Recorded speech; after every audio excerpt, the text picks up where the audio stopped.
তুমি কি কখনো এমন একটা দিন কাটিয়েছ যখন সকাল থেকে রাত পর্যন্ত ছুটেছ, কাজ করেছ, চেষ্টা করেছ, কিন্তু শেষে মনে হয়েছে আজও কিছুই করা হলো না? তুমি দৌড়াচ্ছ, কিন্তু কোথায় যাচ্ছ সেটা নিজেই ভুলে গেছ। তুমি সবাইকে খুশি রাখতে চাও, সব সুযোগ নিতে চাও, সব কাজ শেষ করতে চাও, কিন্তু শেষমেশ ক্লান্ত, ফাঁকা আর হতাশ লাগে। আজকের গল্প এমন এক বই থেকে যা তোমার জীবনকে নতুন করে সাজাতে পারে। গ্রেগ ম্যাকিওনের essentialism, the discipline pursuit of less. এই বই শেখায় সব কিছু করো না, বরং যা সত্যিই জরুরি সেটাই করো, ভালোভাবে, গভীরভাবে। ভাবো, তুমি এক বিশাল গাছের নিচে দাঁড়িয়ে আছো, হাতে একটা ছোট কুড়াল। তুমি প্রতিদিন 10টা গাছের একটু করে কুড়াল মারছ। এক মাসেও কোনো গাছ পড়ছে না। কিন্তু যদি প্রতিদিন একই গাছে, একই জায়গায় আঘাত করো, একদিন সেটাই পড়ে যাবে। এটাই এসেনশিয়ালিজম। যেখানে ফোকাস থাকে সেখানেই ফল জন্মায়। গ্রেগ বলেন, এসেনশিয়ালিজম isn't about doing more things, it's about doing the right things. বেশি কিছু করা নয়, বরং ঠিক জিনিসগুলো ঠিকভাবে করা। একজন তরুণ ম্যানেজারের গল্প বলি। রাহাত। অফিসে সবাই তাকে বলে মাল্টিটাস্কিং কিং। সে সব মিটিংয়ে যায়, সব ইমেলে রিপ্লাই দেয়, সব কাজের হ্যাঁ বলে, কিন্তু প্রমোশনের সময় তার নাম তালিকায় ছিল না। রাহাত অবাক হয়ে বসকে জিজ্ঞেস করল, স্যার, আমি তো সব করছি। বস শান্তভাবে বললেন, হ্যাঁ, তুমি অনেক কিছু করছো, কিন্তু কোনোটা গভীরভাবে করছো না। সেই দিন রাহাত বুঝল, ব্যস্ততা মানেই সফলতা নয়। ফল আসে ফোকাস থেকে, আর ফোকাস আসে সীমাবদ্ধতা থেকে। এসেনশিয়ালিজম মানে হল শৃঙ্খলাবদ্ধভাবে কম করা, কিন্তু অর্থপূর্ণভাবে করা। যখন তুমি এসেনশিয়ালিস্ট হও, তখন তুমি প্রতিটি সিদ্ধান্তে নিজেকে জিজ্ঞেস করো, এটা কি সত্যিই গুরুত্বপূর্ণ? এটা না করলেও কি কিছু যায় আসে? যদি উত্তর হয় না, তাহলে সাহস করে বাদ দাও। গ্রেগ বলেন, if you don't choose, someone else will choose for you. তুমি যদি নিজে বেছে না নাও, অন্য কেউ তোমার জন্য বেছে নেবে। ভাজার 3টে ধাপে এসেনশিয়ালিস্ট হওয়ার পথ। 1. এক্সপ্লোর, অন্বেষণ করো।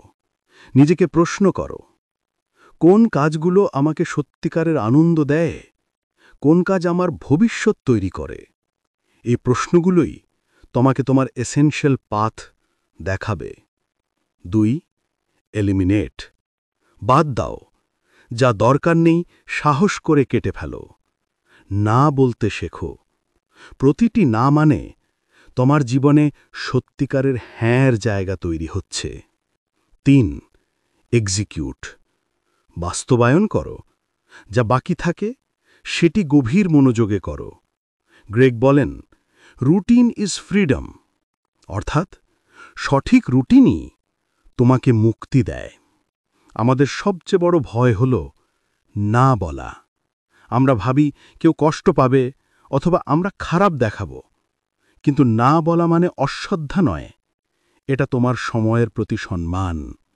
গ্রেগের কথায়, you can do anything but not everything. তুমি অনেক কিছু পারবে, কিন্তু সব একসাথে নয়। তাই আজ থেকে শুরু করো এই এক বাক্য, ধন্যবাদ, কিন্তু আমি পারব না। এই বাক্যটাই তোমাকে মুক্তি দেবে। স্টিভ জবস ছিলেন একজন প্রকৃত এসেনশিয়ালিস্ট। অ্যাপেলে ফিরে এসে তিনি শতাধিক প্রজেক্ট বন্ধ করে দেন, মাত্র 10টা রেখে দেন যেগুলো সত্যিই গুরুত্বপূর্ণ। এই ফোকাস থেকেই জন্ম হয় আইফোন, আইম্যাক, আইপড। স্টিভ বলেছিলেন, innovation is saying no to 1000 things. 1000টা জিনিসে না বললেই জন্ম হয় নতুন কিছুর। এসেনশিয়ালিজম শুধু প্রোডাক্টিভিটি নয়, এটাই মানসিক শান্তির দর্শন। যখন তুমি কম কিন্তু অর্থপূর্ণ কাজ করো, তখন মন হালকা হয়, চিন্তা পরিষ্কার হয়, জীবন সহজ হয়। তুমি তখন দৌড়াও না, বরং এগিয়ে যাও স্থিরভাবে। গ্রেগ বলেন, if you don't prioritize your life, someone else will. তোমার সময়, তোমার জীবন, এটা তোমারই হাতে। আজ থেকে শুরু করো এই 3টে অভ্যাস। 1. সকালে টু ডু লিস্ট নয়, এসেনশিয়াল লিস্ট বানাও। মাত্র 3টি কাজ বেছে নাও যেগুলো সত্যিই গুরুত্বপূর্ণ। 2. ফোনের নোটিফিকেশন বন্ধ করো। প্রতিটি পিং তোমার মনোযোগ কেটে ফেলে। 3. সপ্তাহে অন্তত একদিন চুপচাপ বসে ভাবো, আমি যা করছি সত্যিই কি তা দরকারি? এসেনশিয়ালিজম শেখায় তুমি সব কিছু করতে পারবে না, কিন্তু যা করছো সেটাকে অমূল্য করে তুলতে পারবে। যখন তুমি এসেনশিয়ালিস্ট হবে, তখনই তুমি সত্যিকারের মুক্ত হবে। কম কাজ, কিন্তু শান্তি, গভীরতা আর সফলতায় ভরা জীবন। টার্গেট এখনই করো 1 কাজ।